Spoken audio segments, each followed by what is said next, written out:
My number 5 was the Wallflowers, just because I was a huge Bob Dylan fan, and I didn't really like Jacob Dylan at first. And then so I didn't pay him much attention, and he really wasn't in the limelight after that, one album that they got big on, Bringing Down the Yeah. Horse. Yeah. He kind of faded off, and it looked like he did like an album about every 4 or 5 years, but they got darker and darker and darker. And it was like he just released one. Where was it? I think 21, an album. Mm-hmm. The band Wallflowers. Mm-hmm. And again, it's really really dark.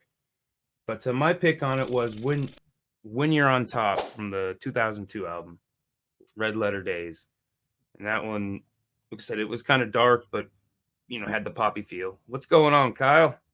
Thanks for tuning in. Then my number 4, and I don't know how much, I had never heard of this guy's dad, but it's Jez Dwar, and he's Steve Dwar's son. He did the Idols punk band, Okay, yeah. Cowboy London, Yeah. and he did like the first solo album with Sid Vicious from Sex Pistols, and it didn't get released till after he died. Yeah. But yeah, I'd never heard of his dad, but he's got a lot of good songs, and Leather's the one that really got me into him. It's just kind of cocky. He's kind of rock rap. He did a couple songs, or a song with G-Eazy. I don't know if you know G-Eazy, but that one was old Number 7. Yeah. Good song. Same album, I think, The Funeral. But number 3 was Shooter Jennings, like you said, son of Waylon Jennings.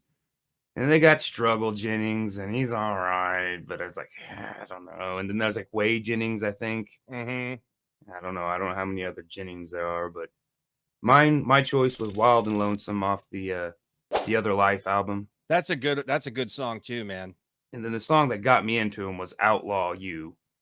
But it was there's some parts in it that kind of don't really flow, because he's trying to rap.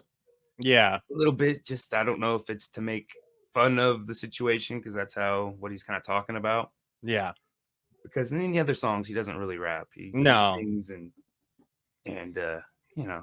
so yeah. But I always love Shooter Jennings.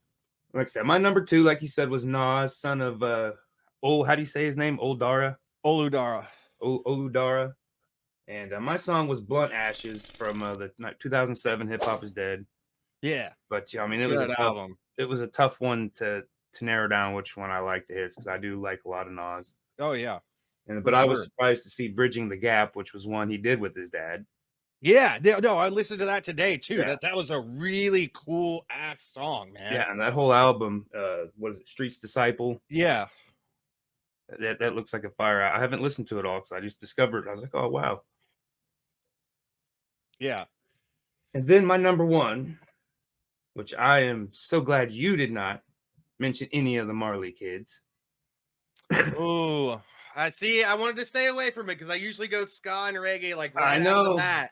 I know, and it was hard again to narrow it down to which one, because I like them all. Well, and because Bob Marley just loved to sow his wild oats. Yes. I mean, he's got like 19 of them. Quite a few, and I think at least 90% of them are following in Dad's footsteps. But Damian Jr. Gong Marley was my choice, and the song was Medication. I think it was with another brother, Stephen Marley. Is that another brother? Stephen, yeah. And off the Stony Hill album, it was it was good. One of the first lines in it was, what, I'd rather be illegally alive than legally dead, because they were talking about the legalization of it and everything.